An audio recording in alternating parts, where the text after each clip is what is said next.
Welcome to the Conscious Life Expo here at the LAX Hilton.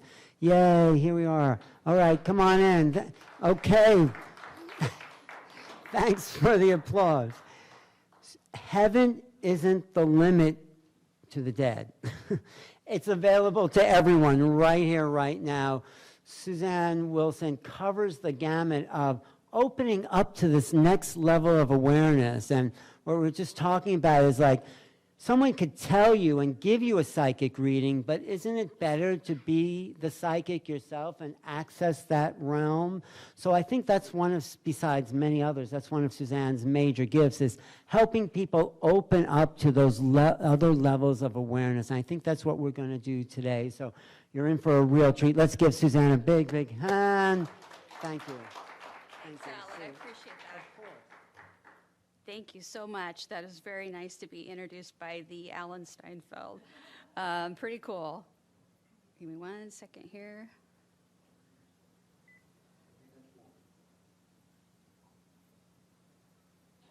So welcome. As you heard, my name is Susanne Wilson. And a few years ago, my clients gave me the nickname, the Carefree Medium, because I am based in Carefree, Arizona, which is just north of Phoenix and Scottsdale.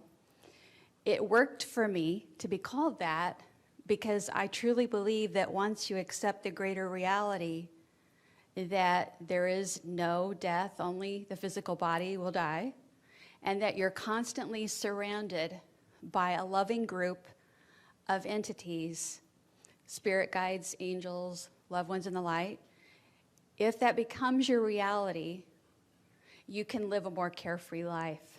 So it works. Recently, I've founded Intuition Educator, and it's really a collection of the last decade of work where I have been teaching people how to tap into their own inner wisdom, their own spirit guides, and get their own signs and symbols, synchronicities, invite dream visits. I've written a book about all of that. But today we're going to the next level. Today we're talking about ascending with ultra-terrestrial wisdom. But we need to start with a couple of definitions. What's an ultra-terrestrial, for one? And what is ascension? What does that even mean? We hear that term all the time. So here is my working definition. I use the word hypothesized because for the materialist scientists, extraterrestrials, ultra-terrestrials, all of these beings not being material, measurable, definable, are only hypothetical. However, for me, this is as real as it gets. And for some of you, I think you've had your own experiences and that may have led you here today. Or perhaps you've felt energies around you and you've wondered who it is. Some people have written me, I read all the emails that come in. I may not be able to answer them all, but some people have written me and said, lately there has been a change in the spirits I feel around me. They're not scary, bad, evil. I use that as all one word, scary, bad, evil, like all those scary, bad, evil TV shows. Don't get me wrong, Suzanne, I'm not afraid, but it's a different vibration, or a different frequency, or a different feeling. Or I used to know, like, my dad was around because he would bring me hummingbirds at the window when I was thinking about him. Now I'm getting something completely different. And I've asked, thank you, who is this, who's doing this? And I feel something different. And do you know when this started, these emails started coming in? About March 2020. You know what was going on about March 2020, right? The world was changing. We were heading for a lockdown. And that got me thinking, and of course, being on a lockdown, I had plenty of time for research. What's going on? Because I myself was getting an uptick in the frequency of visits from the ultras and the duration of the visits. I keep journals and diaries like you would not believe. I have some of them going back to 8th or 10th grade. And I write down exactly what my experience is. So when I tell you that I'm hearing more, seeing more, and it's non-human intelligent beings, I have the documentation. I'm keeping track. And I suggest that all of you do that too. Here's a tip: to keep a journal. And if you were at the panel that I just came from, I gave that tip of your signs, symbols, synchronicities, dream visits, the times that you wake up in the morning and you have the solution to the problem you went to sleep with the night before. Because your mind will play tricks on you. You will either make it less than it was, or more than it was, or different than it was, if you count on your memory. But I'm going to tell you right now that every single person here has spirit guides, and you may well have an ultra-terrestrial on your team. Later on, we'll do an exercise that will help you to begin to identify if you have an ultra-terrestrial on your team. And at the very least, you'll have a method for inviting them to assist you if you wish. Nobody's forced to do anything. In fact, anything that I say, I want you to take it as the data, if I'm presenting data, or my experience, not yours. You are here to discern. This whole weekend, you're here to discern. You're taking in information. Some of it will resonate with you, and some of it won't. But the one thing I can tell you is the mere fact that you came here this weekend is signaling the ultras, the spirit guides, I am ready to let my light shine more brightly. So good for you. So let's get to this definition. Ultra-terrestrials, hypothesized non-human intelligent beings whose profound connection to humankind might best be understood through our understanding of ancient teachings and the mystery teachings of thousands of years ago is what I'm referring to. But we need to combine that with data that's being collected from the experiences of contactees. So if I say extraterrestrial, I'm talking about a group that may or may not be working with us. When I say ultra, I'm talking about the ones that have been with us, working with us, and in many different ways, they are our family. So here's some possibilities. We could be their progeny. We could be their progeny. They could be our fathers and mothers. And when you think about it, the data suggests that all the way out to the Milky Way, all of the other races, if you will, other than humankind, look up something like us, maybe not completely like us. There are tall whites and Nordics that look very similar, and I'm talking about the heads, the shoulders, the arms, sometimes even the feet, although I have a guide with some very big feet, bigger than mine. Mine are not really big, but anyway, you get the idea. There are Arcturians that have a shape of a head similar to ours, but it's more elongated and a different colored skin. But we're talking about bipedal beings with arms and legs that look similar to us.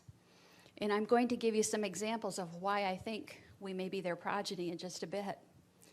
They're completely outside of space and time. I have a CE5 group that meets in Arizona, and if you get out of town, there's a lot of wide open space. And this is a close encounter of the fifth kind group. We follow the Dr. Stephen Greer protocols. And we have had some interesting lights come down and then take off very quickly. A lot of times we can't capture it on camera, but you know what we do capture? A feeling. It's a feeling of complete calm and peace and connection.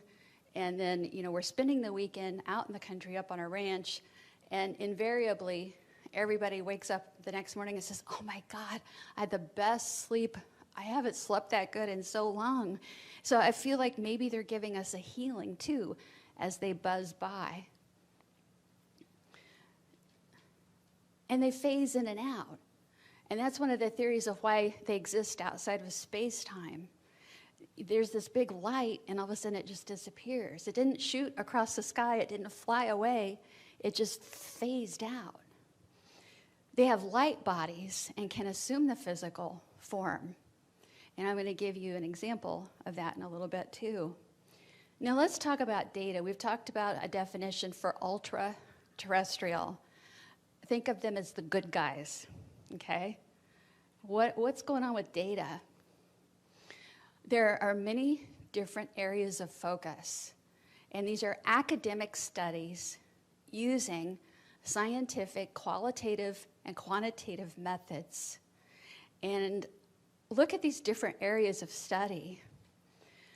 These need to be looked at as one phenomena because for many, many years, people were in silos, in isolation, in pockets, and not bringing a synergy to this information and comparing notes. That's changing.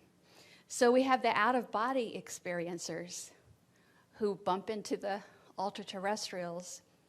I've had the ultra-terrestrials assist me in leaving my body for that travel and getting back in. NDE, near-death experience. In my near-death experience in 2007, I had anaphylactic shock, and I stepped out of my body and up just a little ways.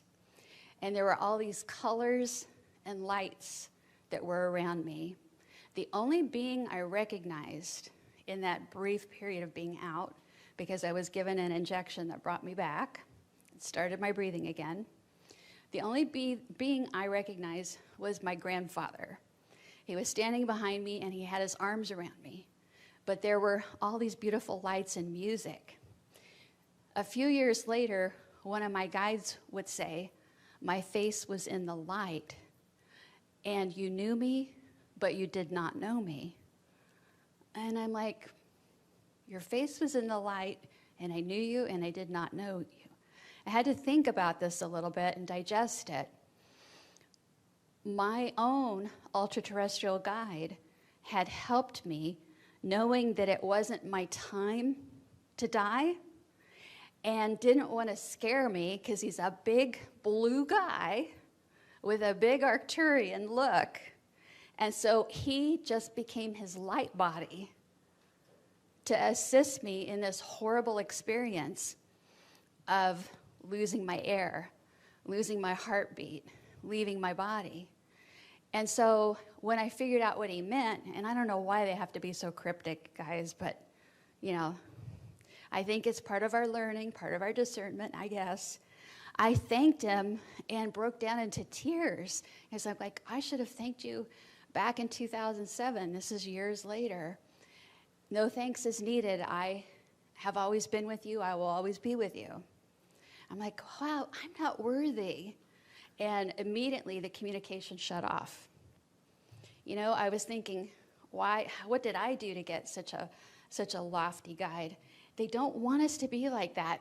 The ultra-terrestrials work with us when we're empowered. They'll come in and give us like a little boost. There are other spirit guides, don't get me wrong, that will be with you no matter what. But he phased out. He wanted me to think that through. I just told him I wasn't worthy of having such a great guide. He wanted me to think that through. Later he told me, I didn't leave.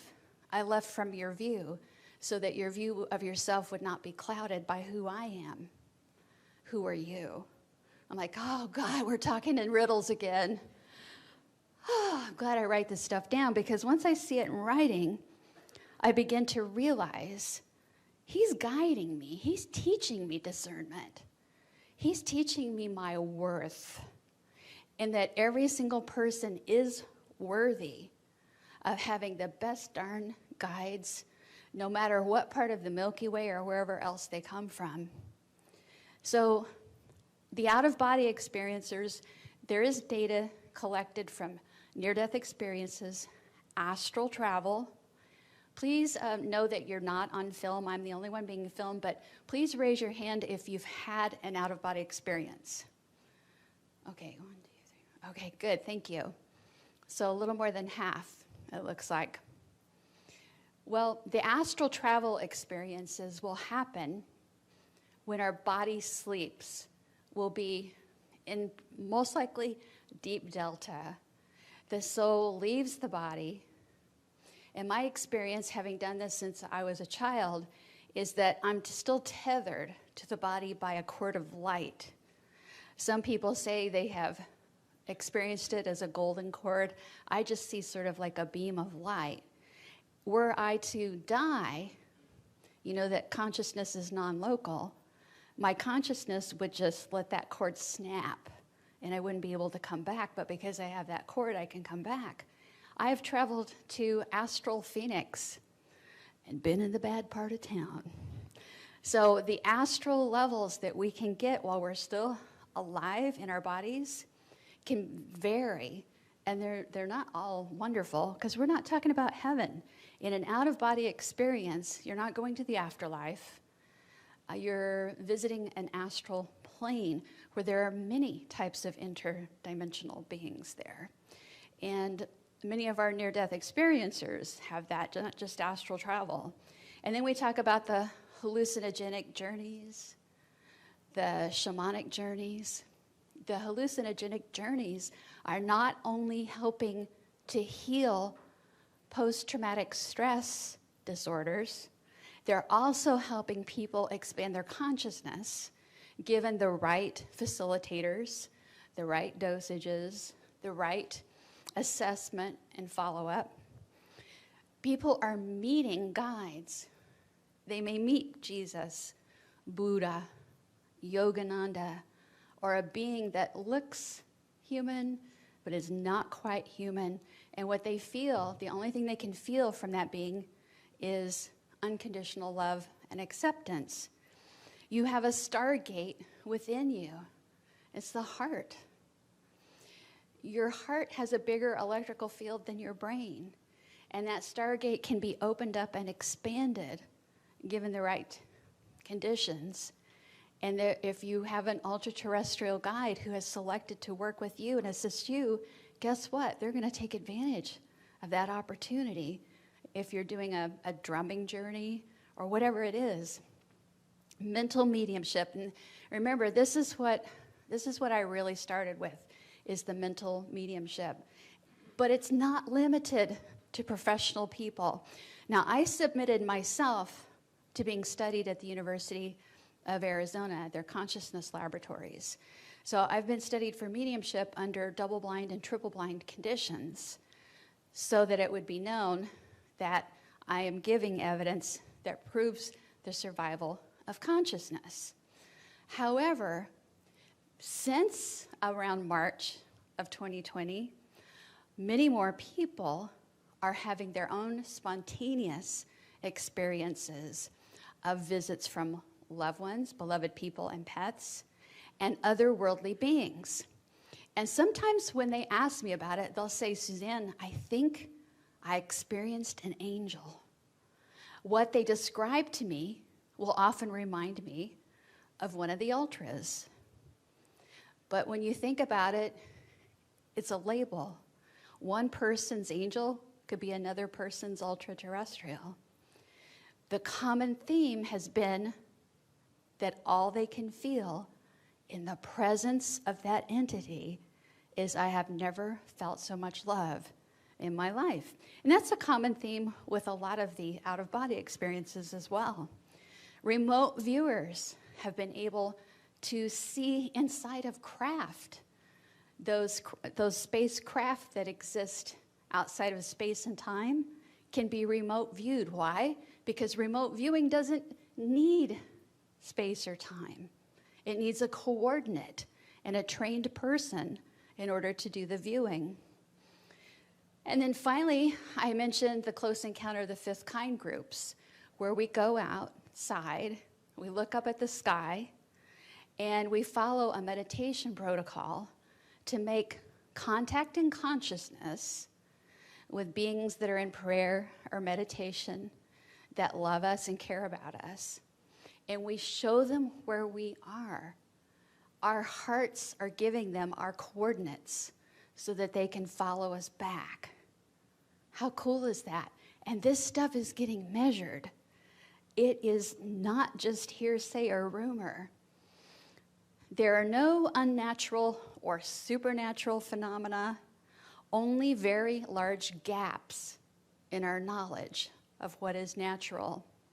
Does anybody know who said that? Who said it? You know what? That would have been my guess, too. That's very good. The guess was Carl Sagan, astronaut Edgar Mitchell. I don't know if anyone's familiar with FREE. I want to get this right, so I'll read it. Foundation for Research into Extraterrestrial and Extraordinary Encounters. You should get this study. It's online, it's free to look at, and it was conducted in 2018. And the data categories here are largely derived from that study, but there's so much more to see. For example, here's some measurements of the close encounter impacts. Over 4,000 people are interviewed from over 100 countries. And we look at it, there's high percentages. It's a positive experience. Their consciousness felt enormous, as though there's a realization in the presence of the ultra-terrestrial. And I'm choosing to hypothesize that these are ultra-terrestrial encounters because they are positive. Their consciousness feels so big, people talk about feeling like they couldn't be contained in that body. What a great feeling. They didn't have to get high or shop or eat too much or be addicted to sex to feel bigger and better than they've ever felt in their body. And that's the power that we have. The ultra's energy is just reminding us of who we really are. The positive effects are wonderful. Look at this, 84% want more. Come back. Come back again. I hope they told some of these people in the study you can have the ultras come back and visit you, because I think that's pretty cool. And then, good point here, the experiencers became more sensitive to other realities. That's a pretty high percentage, isn't it? 68%. Because when I've been in a room with 800 people in the audience and said, raise your hand if you think you're not psychic, and had a couple hundred people or more raise their hand. So just think about this. To become more sensitive to other realities, that's powerful. You have that inside of you, but one contact experience can enhance it. Pretty cool so far? You with me? You staying with me? All right, yeah, good. I want to tell you about this amazing woman, Dr. Sonia Rinaldi. Raise your hand if you've heard of Sonia Rinaldi and the work that she's doing. And nobody raised their hand, just for our viewers at home. And I want to tell you why. She doesn't toot her own horn, as we say in the States. She's not out there. She's too busy actually doing this work. The organization is, well, she's in Brazil. So this is the translation of IPATI.org, Institute of Advanced Research on Instrumental Transcommunication. She is collecting, for decades now, pictures and voices of those who have crossed over. And in recent years, she's being inundated with pictures of what she also calls ultra-terrestrials. And she's working with a theory she posits that Nikola Tesla was an ultra-terrestrial who incarnated here on this earth in the 20th century.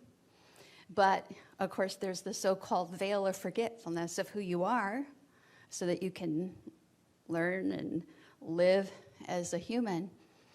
And he suffered quite a bit. Nikola Tesla died penniless, persecuted for his wild ideas about working with energy. But Dr. Rinaldi has been able to capture images of him through her transcommunication technologies that she uses, using protocols that are highly controlled. And the veracity of her results are really hard to question, but I questioned them because that's what I do. When you train, as I train, to be an evidential medium, you want the proof. Like, I couldn't just say there's a father figure and he liked golf or baseball. I had to also say something like, I had to give an evidence, like one time a man showed me his watch. He's like, yep, I'm wearing his watch. I had to give more all the time. When you're doing a one-on-one reading, you're sitting with somebody for 45 minutes. You want to give the details that nobody could know. So I sat in development circles to do that for years. I don't do the one-on-one mediumship anymore. Rather teach people to fish rather than give them the fish. Because if you teach people to fish, they can nourish for a lifetime. But I trained hard. I had a tutor, and I sat in a circle. So I thought, if I'm going to be subjected to so much rigorous study, I want to check this lady out too. So I started reading all of her reports. You can go and read them on the website. And I asked her, I had to ask her to talk to me because one day I heard a German speaker in my house, a disembodied voice, talking to me. And he was telling me that he was Konstantin Raudova, who was another really, really well-known 20th century explorer and scientist exploring the afterlife. And so I called her and said, can I talk to you on Zoom, because she's in Brazil. We hadn't planned any kind of experiment or anything like that. It wasn't a reading. But when we got on Zoom, these strange images started coming through, and these voices started coming through, and these weird sounds started coming through. And when she slowed them down, we were hearing from Tesla, and we were hearing the phrase, I am the commander. And I'm like, okay, I'm good. And then I felt the presence of all the ultras surrounding me. We're just meeting on Zoom, and all of a sudden they're all around me. So there are people working quietly on the connections, and that's exactly what the ultras want from us. They want to help us because we've been really messed up, especially in the last couple of years. What is Ascension? So we have defined, as best that I can for you, what is ultra-terrestrial. Now, let's talk about Ascension.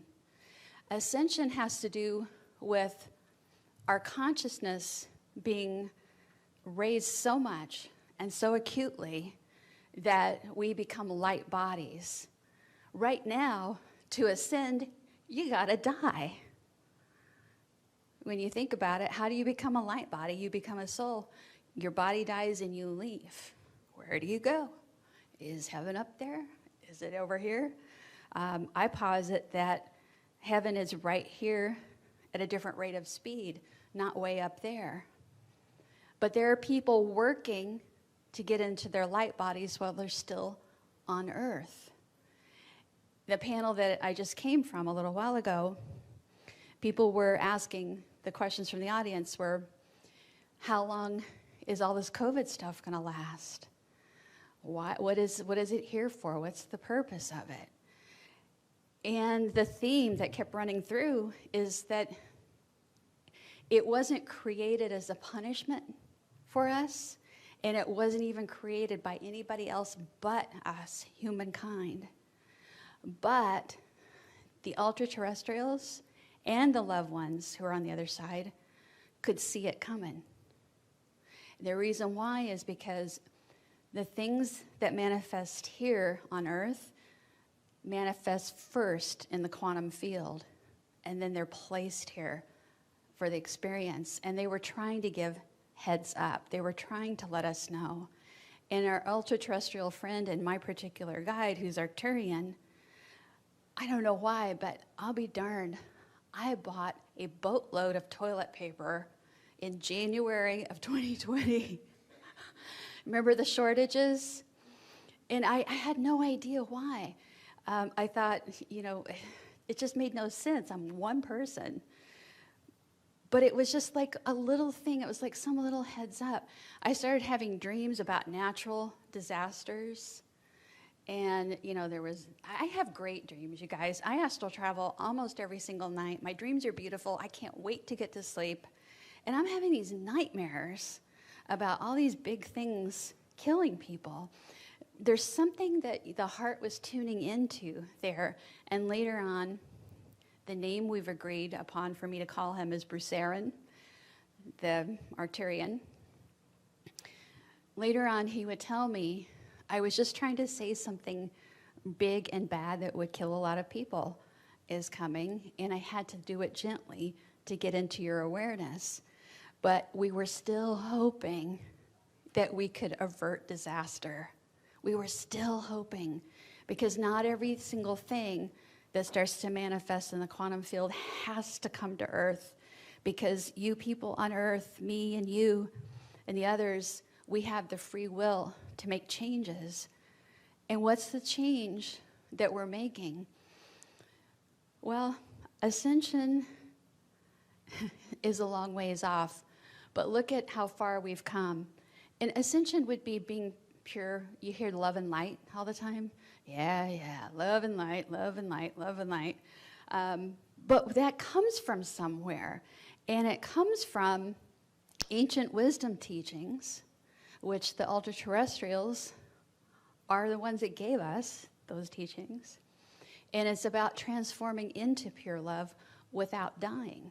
And that's why I said heaven isn't limited to the so-called dead. But look how far we've come, from hunter-gatherer to the Renaissance and the times of great art and architecture, and then into the technology age. But you know where looks like we're going next? The battle for humanity is on. Could you one day be part cyborg and part human? Are artificial intelligence going to be who communicates for us? Are they going to take over the world? I don't know. It's not my lane. But I'm concerned. So I want to pay attention to exactly what kinds of decisions we're making on Earth. So why don't these ultra-terrestrials just come down, make a big announcement, and give us all the answers? Why don't they just share technology with us? Because we're stupid. We make bombs, right? We're immature. Robert Salas has been on a lot of television shows talking about his time in the military, where they would see the spacecraft come and shut off the missiles, the nuclear missiles. And he would say, they know how our nukes work, and they're turning them off. They're making it impossible for us to use them. So when are we going to be ready? And who decides? Who decides when we're ready to really embrace the rest of our family that are ultra? Who decides? So I tuned in not too long ago. I had a lot of extra time. I research at least an hour a day. I'm reading, I'm researching, I'm getting library documents and manuscripts and everything I can. I had a lot more time during COVID, like you guys too, probably. But I wasn't finding answers. So I did go into trance, which I trained for at, I don't know if you've heard of Arthur Findlay College in England. And I don't like doing trance because I'm a bit of a control freak. And you give up control when you let a spirit come into you and speak through you. But I did it on my own, and that's not good either. They train you. You should have one medium on one side of you and one on the other to balance and ground you. But I was very, very depressed about the state of the world, and I wanted an answer, and I wanted it now, darn it. So I turned on my recorder, and what I recorded was when we reach the level where we are, in the words of Edgar Cayce, helpful, hopeful, and healing in just about every transaction with another human being on earth, then we will get their attention. Meaning all of the thoughts, words, and especially actions. When they see that we are, and they were saying this earlier today, when they see that we're adults, we're like the rotten, spoiled little kids of the universe. But when they see us grow up, they will make their presence known again. But they've made their presence known before. How many people have heard of the Essenes, the Anunnaki? Okay, so for some of you, this is review. The Essenes split off from Jerusalem and went their own way out into the desert in the ancient times. And they met up with the Anunnaki, who had been on earth before.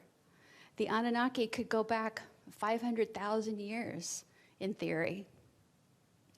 But the Essenes were here around the 2nd century AD to the beginning of the 2nd century BC.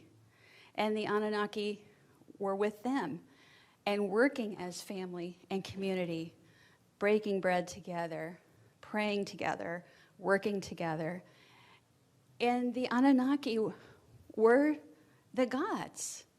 They called them, I made a list here of all the things in the literature that they called the Anunnaki: the shining ones, the holy angels, the watchers, the elders.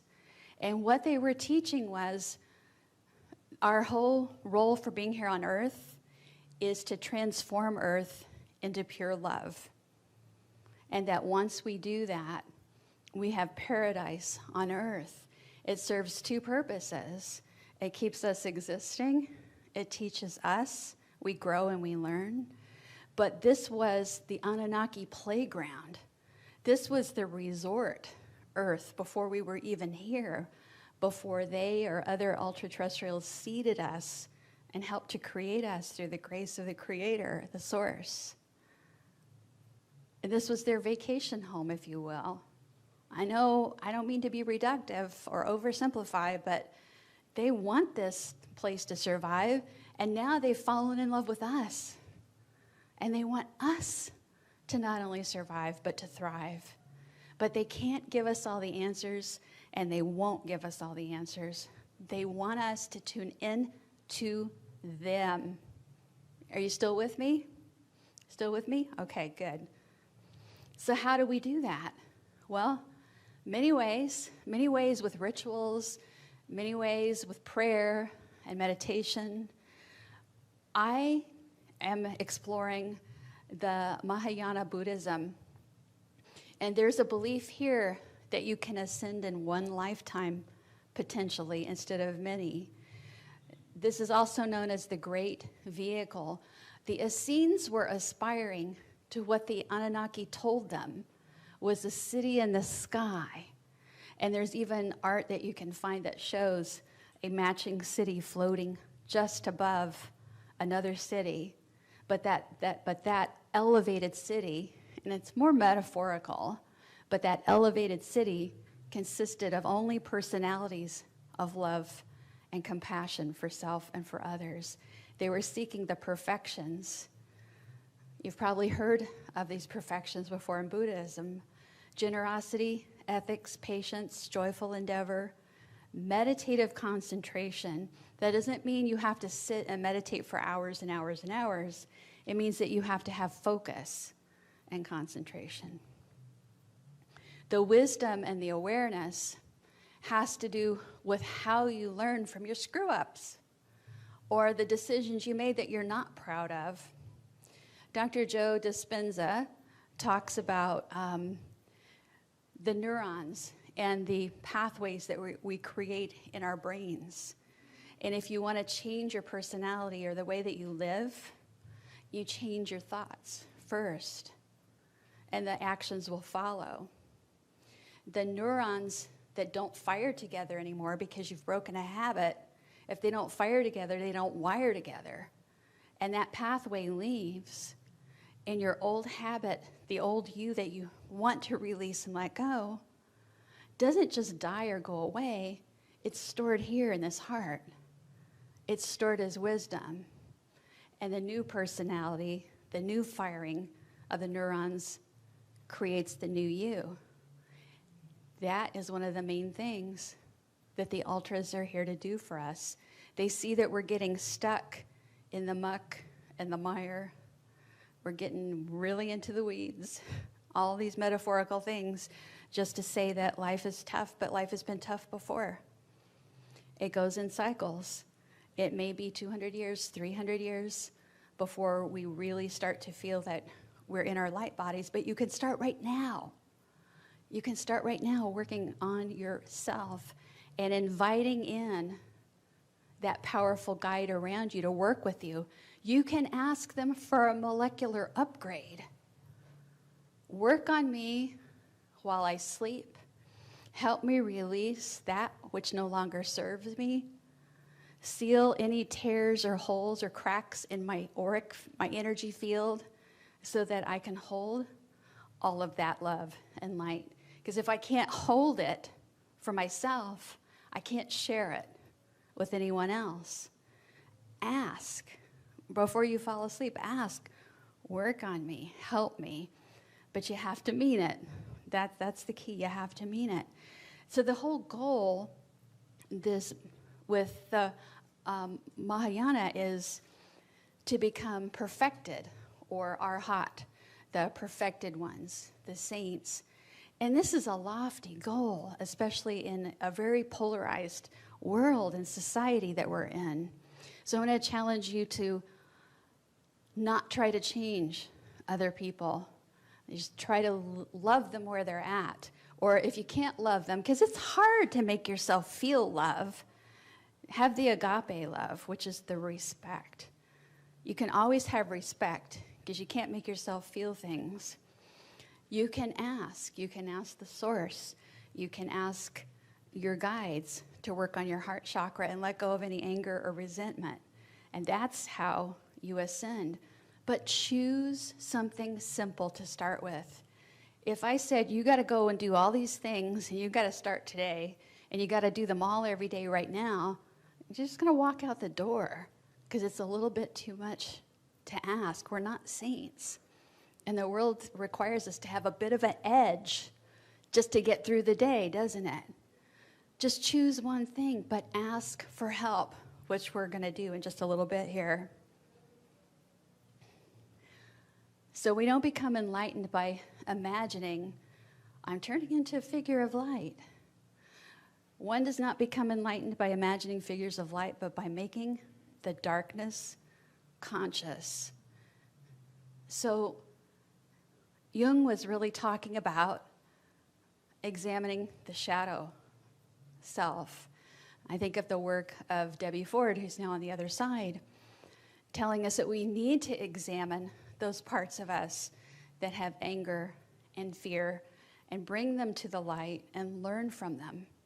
And that's where that rewiring nerve cells in the mind that don't fire together, don't wire together. You can unwire resentment. You can unwire hate. And now some of you are thinking, yeah, but what about that person that resents and hates me? How do I get them to lighten up? The ultras have said, send us. Send us and tell us to bring light. And we will bring light all around them. So everything's illuminated. And then that person can choose, or not, to see things as they really are. Rather than asking, man, I want that person to change, I want them to lighten up, or I want them to love me. Ask your guides. Whether you think of them as angels or ultra-terrestrials, send them light. Please send them light. Because it has to be the free will decision. There's only so much you can work on, and that is yourself. You still with me? Okay, good. If I see heads nodding, I'm like, I know you're awake. So that's good. let's go back to the phenomena, the out-of-body experiences, the mental mediumship, remote viewing, and the visual sightings. How many of you would like to have one or all of these? Raise your hands. Okay. All right. Okay, that's why you're here. I'm preaching to the choir. I get that. Did you know that you can ask for the contact? Just like I told you, you can ask for sending someone who seems to be your enemy light, illuminate the situation so they can, of their own free will, make up their mind to be kinder or gentler with me. You can ask for the molecular upgrade, the healing. The reason why you can ask and you can receive is because you have free will. And even though there are spontaneous contacts that will occur between the ultras and the humans, it's more likely that they'll come to you because they know that you will be in awe instead of fear. Express that. Say that. Let them know. If there's any part of you that thinks that this is scary, bad, evil, or you're afraid that what you might see will startle you, they'll have to find a different way to work with you, just like any other guide. Don't get me wrong, most of the spirit guides are people who have lived many lifetimes, many incarnations. That is how they became guides. They amassed a ton of experience, okay? And they're drawn to work with you because something they learned is similar to your life theme. They're learning to be servant leaders, meaning it's not all a one-way street. You're not the only one benefiting from guides. They're benefiting because they learn how to help gently lead you behind the scenes, and that's their goal. So you have a guide that seems to be with you all the time, birth to death and in between lives. Think of them as a BFF, and you're together on the other side of life when this body dies. You have subject matter expert guides who come and go, I call it for a season or a reason, depending on what you're working on. Relationship guides, divorce guides, relationship guides, healing guides, healing from addiction. Addiction work is holy work. It is some of the holiest of holies. The tough souls take that one on, right? The ultra-terrestrial guides are becoming more active now, but they were more active in the 2nd century AD. So it's just another cycle of turmoil that's happening right now. They're just waiting for you to ask for their help, and they like to help on an individual basis. So pick any of these contact modalities that are being intensely studied in an academic style and make it personal to you if you want. If you will not be afraid. It's okay to be nervous, right? As like coming up on a stage, I have that little like zingy feeling in my body. I'm excited to be here with you guys. I don't care if there's one person or 1,000 people. I'm excited, but I'm not afraid of you. That's all they're asking for if you want their help, is that you're not afraid, but you know you might sense something that is very, very unusual. So this is kind of a goofy cartoon figure I found, but it works because what I'm going to be doing with you here in our final segment is helping you expand your energy so that you're opening the stargate that's within you to make you more accessible to guides. And this doesn't necessarily mean it has to be an ultra-terrestrial guide. It could just be grandma who's working as an ancestor guide with you. It could be any guide. Some of you may experience a group around you. Others may say, I've gotten this feedback, I don't know, but I feel really good. And I felt like I was getting love, receiving love. Some people will tell me before an exercise they had a headache. After the exercise, they feel so much better. Is it the relaxation and getting grounded and centered? Is it healing guides or someone working on them? I don't know, but I'll tell you something. We'll take it. If you feel better and you feel relaxed and you feel love, we'll take it. But then what you do with that is practice each day. It's so simple before you go to bed at night to give some gratitude, find the good things in the day, and then ask for the assistance, ask for the help. And one thing you can do, when I meet with a guide at night, help me remember the meeting. Just set that intention. I want to remember the meeting. Help me remember as you're falling asleep. I've even awakened myself going, remember. And I'm like, who's talking? And I look around because I've done this so much.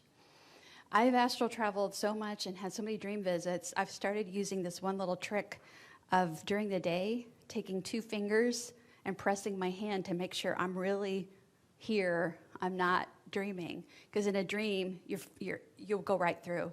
Your 2 fingers will go right through. That's how into this I am. So when I tell you this stuff works, it works for me. And that's all I can do is share with you. And it may work for you if you're not afraid, if you're consistently practicing, and the timing is right for you. So we're going to set an intention. How much time do we have? We have till 5:30, is that right? Okay. Oh, that's perfect. That is perfect. Good. So this is a preparation type of experience. And so, are the lights bright on you guys? A little bit? Is there a way to dim the lights? Yeah, the spotlights have to be? Okay. All right, hold on. Whatever doesn't mess up the experience for people at home, but listen, people at home, you're going to have your eyes closed.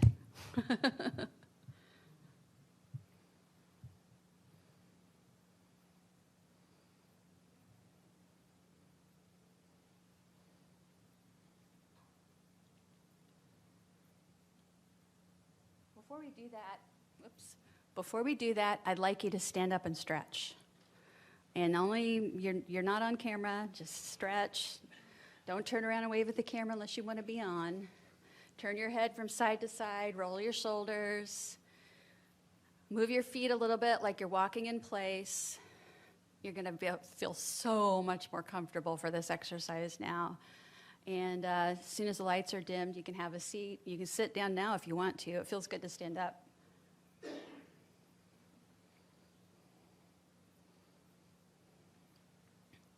Okay, good. I do not typically use music a lot. And I'll tell you why. It distracts the heck out of me.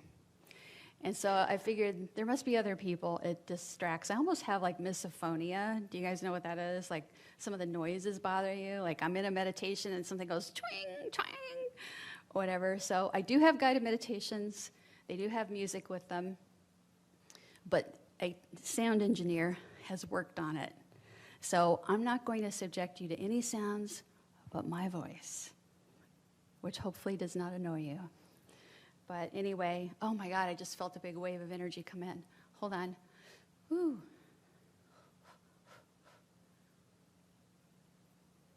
Yeah, the guides are here. Close your eyes. I'm going to ask you to take a big breath in and let this breath all the way out.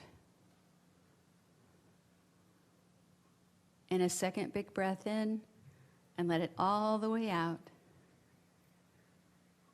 And our third and final big breath now in and all the way out. Relax, release, let go. I want you to picture an odometer inside a car.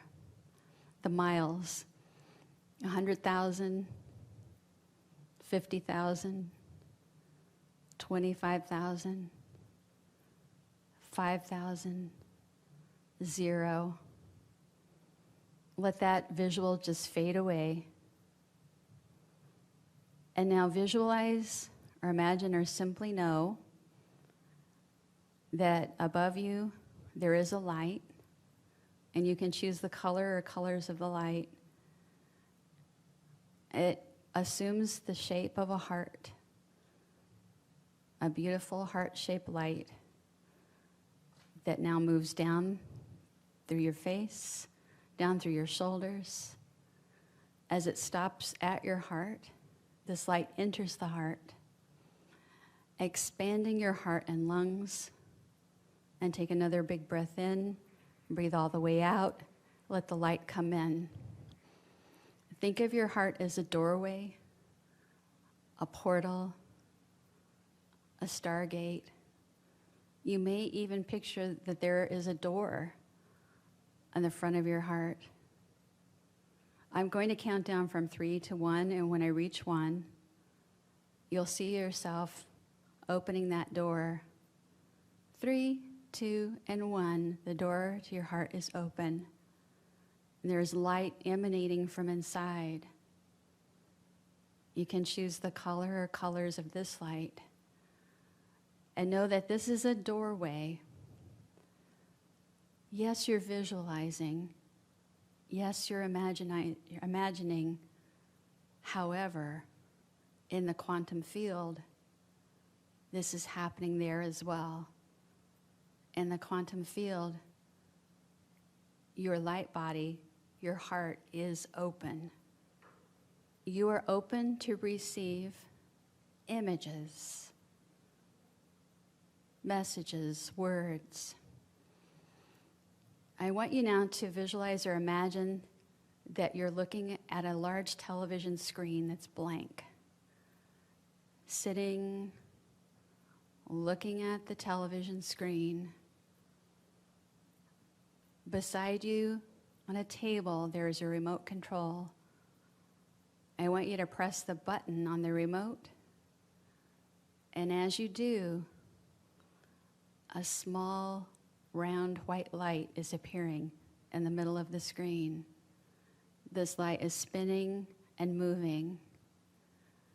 And as the light spins on the screen in front of you, it becomes larger and larger, filling the screen so that all you can see now is light. A figure is beginning to appear. It is okay if this is just an outline or an impression. I want you now to invite this figure, invite this guide to come to you using that stargate, that portal. You have sent a part of your consciousness into a place where the two of you can easily meet, even though at first you might only sense and not see. Please let that be okay. But take another cleansing breath now. As you breathe out, that figure becomes a little more clear. You may sense perhaps the color of this beautiful being. You may sense that there is a gender, or perhaps there's no way to know. I want you to pay attention to any emotion that bubbles up in you now as you look at this screen that you've created somewhere else, where your consciousness now has gone a little bit out of the body to sit in the chair and stare. Let your eyes go out of focus.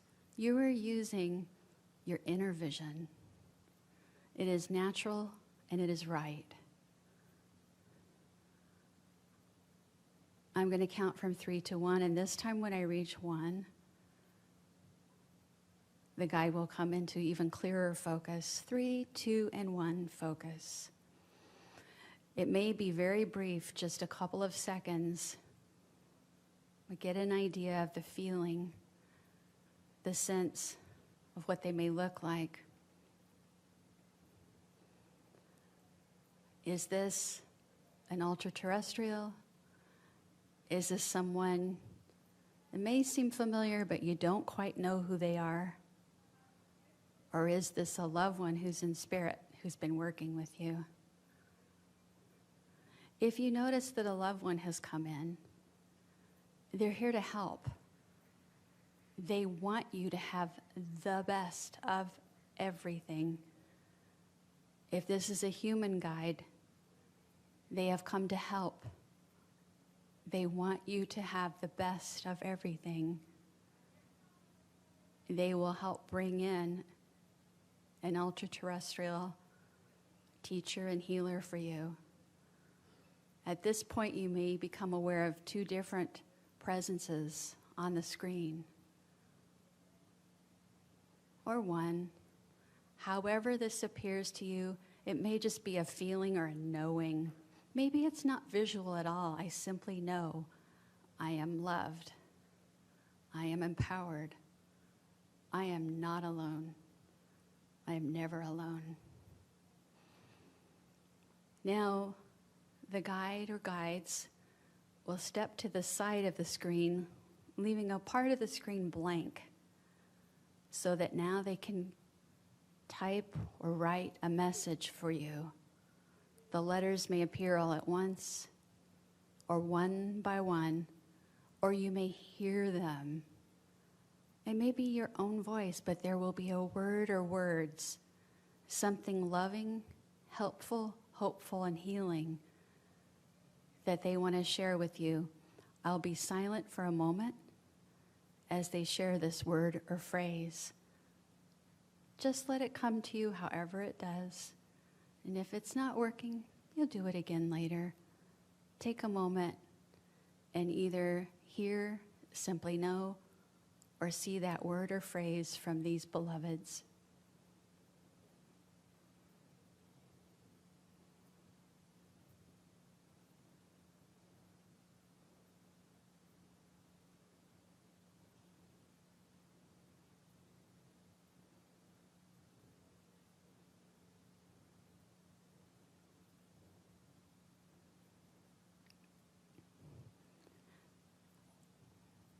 While you have sent a part of your consciousness somewhere outside of space-time, your body still breathes.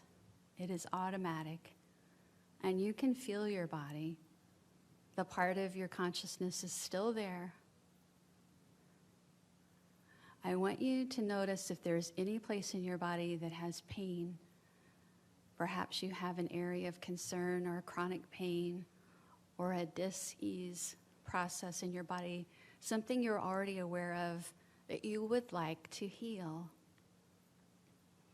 And you can now invite this guide or guides to work on that area for you.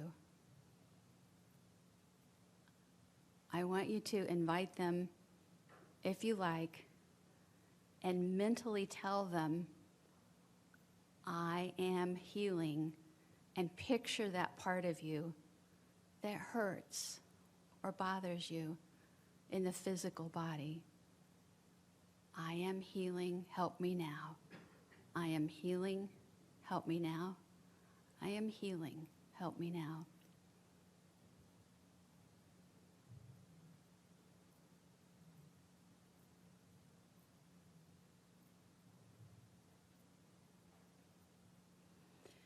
You may be aware of a presence around you.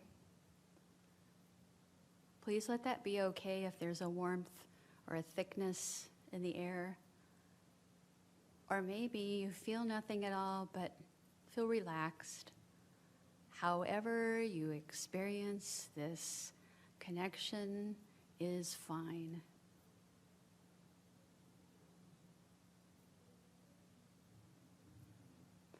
And now the guide or guides are going to tell you or show you something that will become their sign to you to let you know that they are around.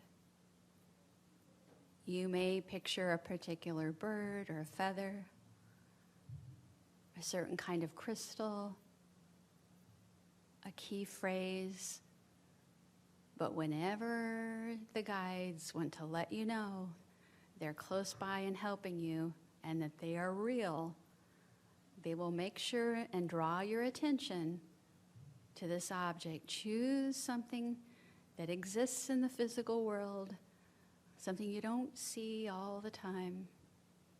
If nothing comes to mind now, you can do the exercise later. But let's set up some cue that lets them let you know this is real and we're here. Take a moment now.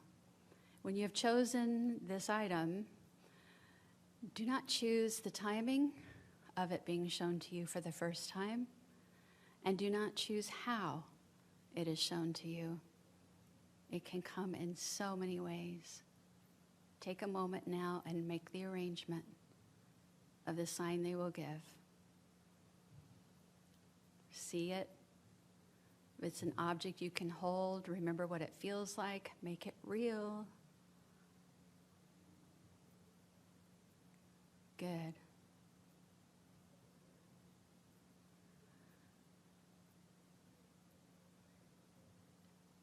Now we're going to ask our guides to show us our light bodies. On the count down from 3 to 1, at 1, you will either see or feel your own soul, your light body. 3, 2, and 1, light.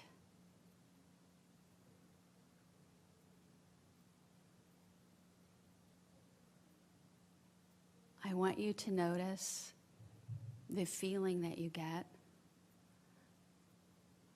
Perhaps this is very filmy, an outline or impression. Perhaps it is one color or many. It may not be visual at all. It may simply be a feeling in some part of your body. Notice where in your body you're feeling yourself, your soul, as you focus on your light body. Just let the story tell itself.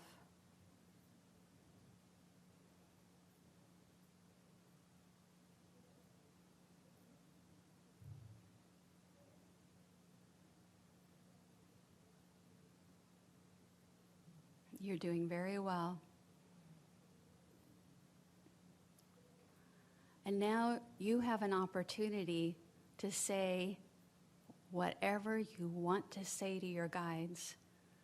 Whatever you need, you can petition them, request to the guide or guides that are present. I feel that I need. I am in need. Let them know. Start the dialogue now. I'll give you a moment.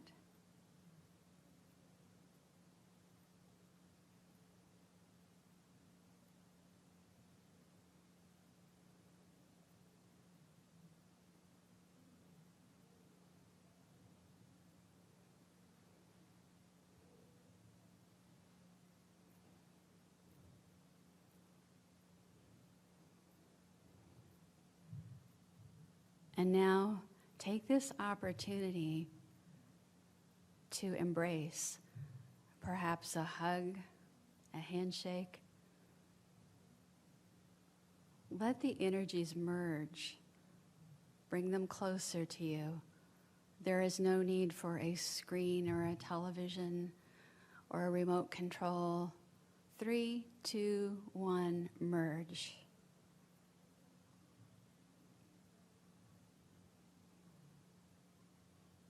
There is nothing Source cannot do. There is nothing Source cannot do through me. There is nothing Source cannot do as me. Source and I are one. Therefore, there is nothing Source cannot do. Now thank the guide or guides. Remind them once again what sign you have requested. to prove they're real. They don't mind at least once doing this for you. Tell them that sign. It can also be to let you know everything's going to be okay. I'm here. Just reiterate the sign. Thank them in advance for helping you. Now go feel back into your physical body, that area that bothers you. And I want you to send your own light to that area. And if you feel as though, I'm fine, nothing really bothers me, I still want you to send yourself light. You're going to visualize or imagine that it's coming right from your heart energy. It's coming from the center of your chest. I want you to let it drift up all the way through the top of your head and drift down all the way down to the soles of your feet. And know that ultimately all healing is self-healing as the body accepts it. And even if a miracle healing is not on the path, the peace that surpasses all understanding is always available to you, so long as you make your inner peace your priority. Know that the guides are a gift from a loving source who understands that Earth is a rough-hewn classroom. Know that you were created in the image of the source. With you are the shining ones, the holy angels, the watchers, elders. You may think of them as saints or archangels. Choose the terminology that resonates in your heart for these great ones who assist you. Thank them.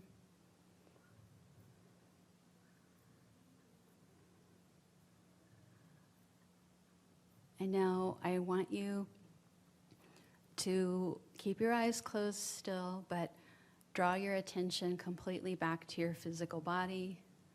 Notice your feet on the floor, the feeling. You may tap your feet a little bit for grounding.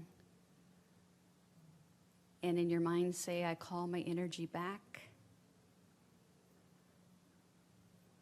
I'll count down from 3 to 1. On 1, open your eyes. 3, 2, and 1. Eyes open.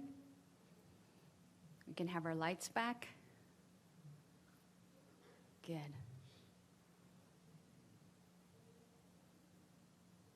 How do you feel?